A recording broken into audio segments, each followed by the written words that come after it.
I'll be real. For a 14-hour flight, it really wasn't that bad.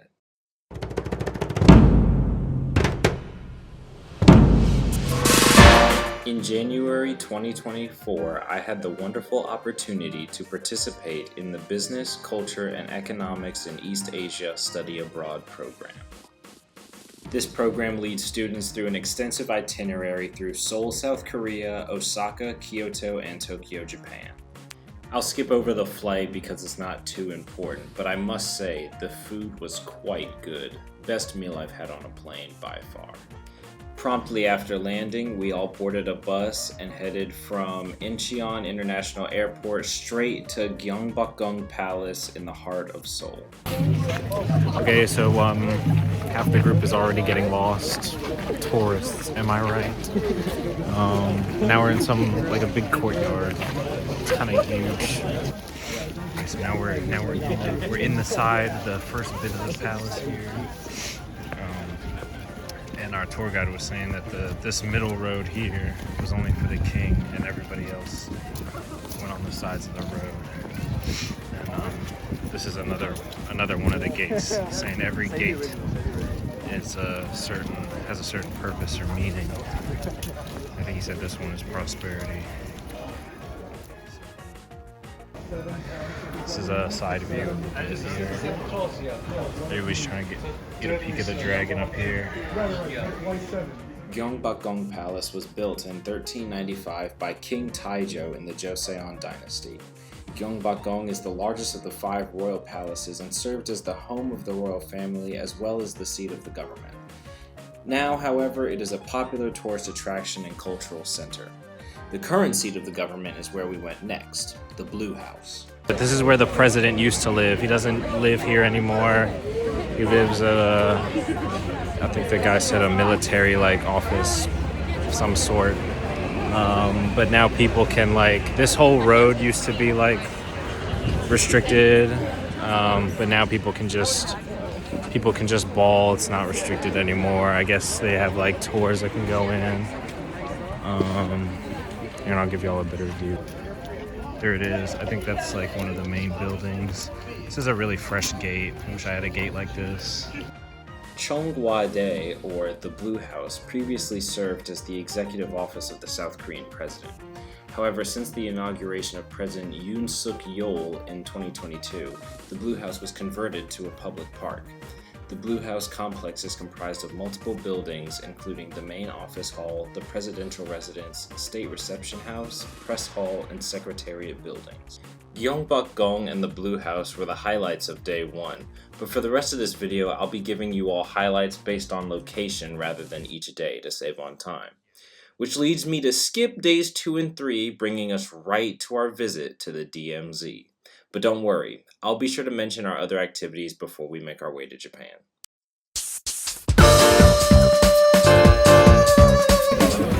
Alright gang, we're here at the DMZ. There's a amusement park behind me somewhere. There it goes. It's over there. Try to get the angle right. There it goes. The DMZ was probably one of the biggest highlights of South Korea. Here, we learned about the tension between North and South Korea and the Korean War. We started the tour looking at the river separating the demilitarized zone from South Korea, then taking a bus across the Bridge of No Return to see the tunnels that North Korea dug in an attempt to invade South Korea after a ceasefire had been established. Then we were able to view North Korea from a lookout point.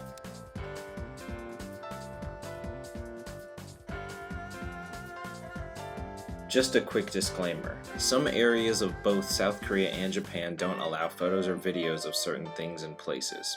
So if what you're seeing on screen doesn't match with what I'm saying, more than likely I wasn't able to capture footage of it out of respect for their rules, traditions, and sacred objects. So just enjoy the B-roll and we'll keep it rolling. To wrap up South Korea, on day 2 we visited Songsil University for lectures, a language course, and lunch with South Korean students. We finished the day by visiting Myeongdong, a school that takes in refugee children from North Korea, and listened to one of the teachers, an escapee from North Korea. On day 3, we participated in a K-pop dance class.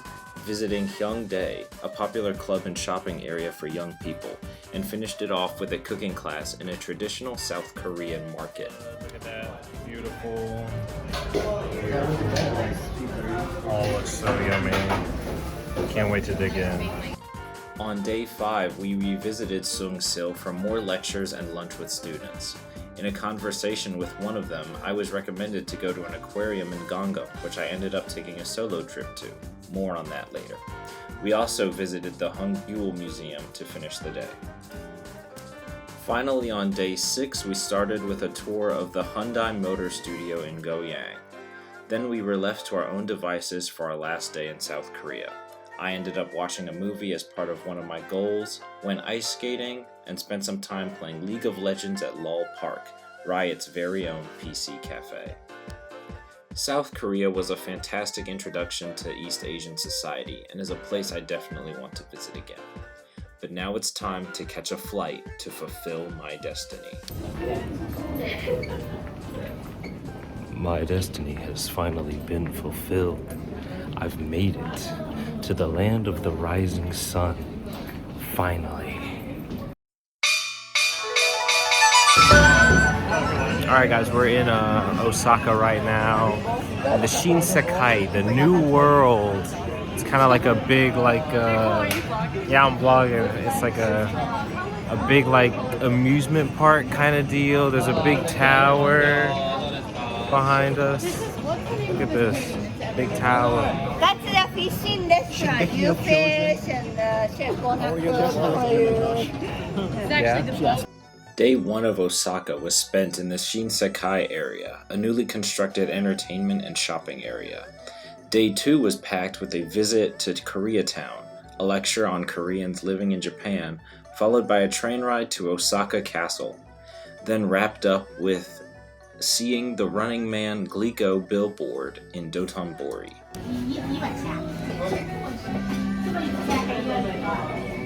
Okay, so me and Ian are here. We're at Kotan Ramen, getting some ramen.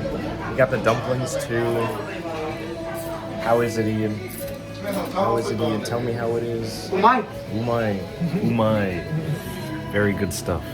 Day 3 started off with a lecture in manga and anime, where a few of us learned about different processes and methods to drawing frames and panels in manga and anime. Then we had the day to ourselves, which meant spending the day at Universal Studios Japan. Yeah, we're in Universal right now. Universal Studios Japan, baby. We made it. Super cheap to get in, too. Like $60, which is not bad for a, Universal. It's a lot more expensive in the US. The park was packed, but Ian, Conrad, Nick, and I were able to ride one of the Harry Potter rides, a Jurassic Park coaster, and the backdrop in Hollywood Studios. Unfortunately, we didn't make it to Nintendo Land, but that's an adventure for the future. Okay, so check it out. We got the funny drink, and it's hot too. It just burned my tongue, but I'll take another sip for y'all. That's so good. That's the plug right there. Just like I remember it. Day 4 began with a bus ride to Mount Koya, where we had a traditional lunch of Buddhist monks and a guided meditation. This was followed by a short hike through an ancient cemetery where the shrines of past samurai and shogun rest. I was also able to get a lot of the graves on camera, but the Buddhist temple at the very end was a no-photo zone. On day 5, we headed to Elon's partner university, Kansai Gaidai, where we met with fellow students and participated in language classes, a sushi making class, a short tour of the campus, as well as a lecture. While we were there, we got a group of students to join us on a trip to the Osaka Aquarium. I'll be making a separate video for the aquariums I visited, including this one.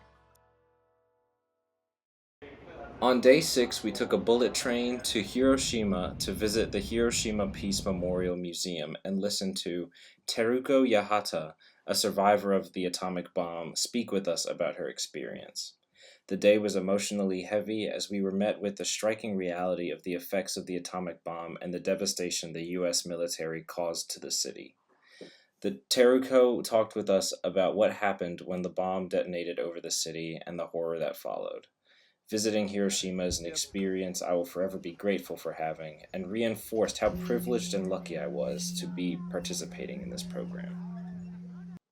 Day 7, our final day in Osaka, started with a business visit to Komatsu, a Japanese construction manufacturing company. Shortly after, we were guided on a residential tour of Kansai Gaidai and had an amazing lecture before saying goodbye to our new friends. Our next destination was a ryokan, a traditional Japanese inn/hotel, for what Professor Youngdo Kim described as a 5-star Japanese dining experience, as well as the onsen, a quote-unquote public bath. After a bit of a rough morning, we headed to our next location, Kyoto.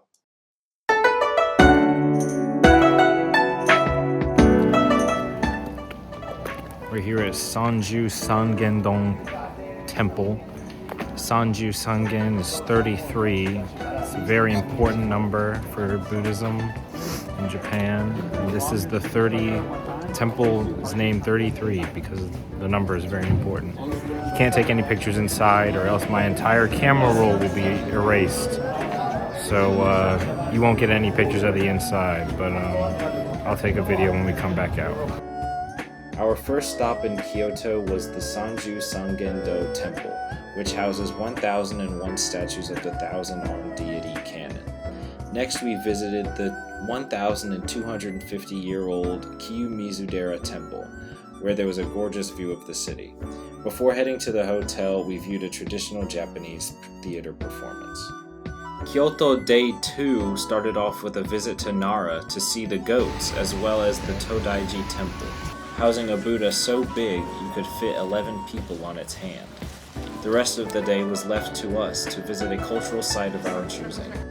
Ian and I visited the Otani Hyombyo Temple, a mausoleum for Shinran, the founder of the Jodo Shinshu sect of Buddhism.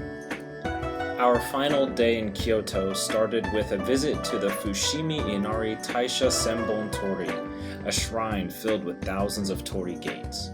Shortly after, we had a business talk with Ann Souder, a chief production engineer at Toyota. This was followed by a visit to a cat cafe, wrapping up our time in Kyoto.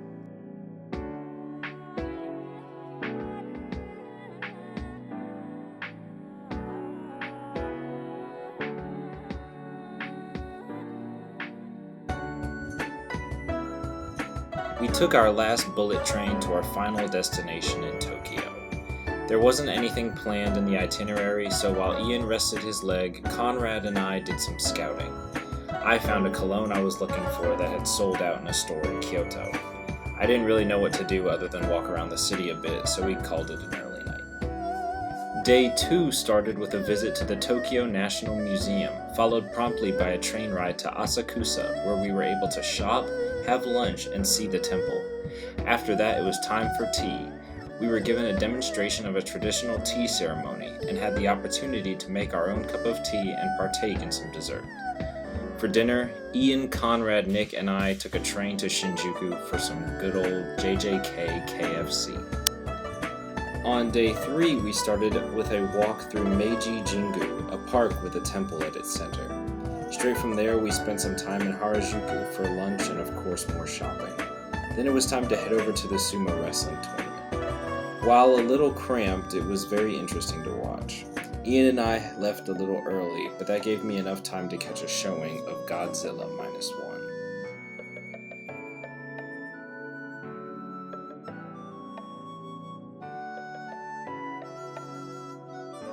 Okay, so today we are at the Imperial Palace.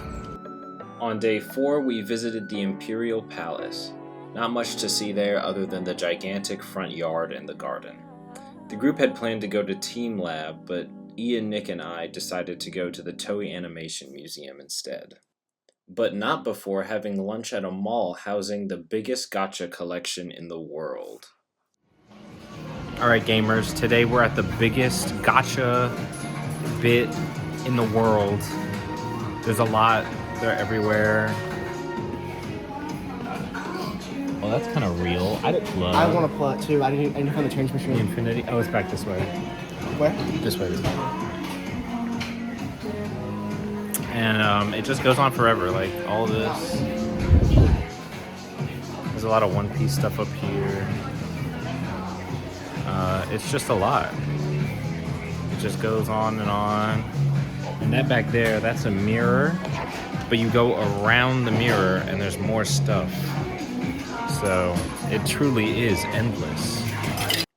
That night we had our last group dinner, yakiniku, or Japanese Korean barbecue. A fantastic dinner with the dream team of me, Ian, Professor Youngdo Kim, and Conrad. Take several photos. Alright guys, we're here at I don't know what the place is called, but it's a big group dinner. Everybody's about to start shopping here. We got the whole gang. Alright, we had to take a photo. And yeah, so we got the whole gang's here. Mark's taking pictures and gangs Fire, yes. Thank you. And we got Youngdo Kim and Conrad over here. So true. The dynamic duo, Ian and J. Cole, you know what it is. So we're about to start cooking. It's gonna be good. Oh, I see it now.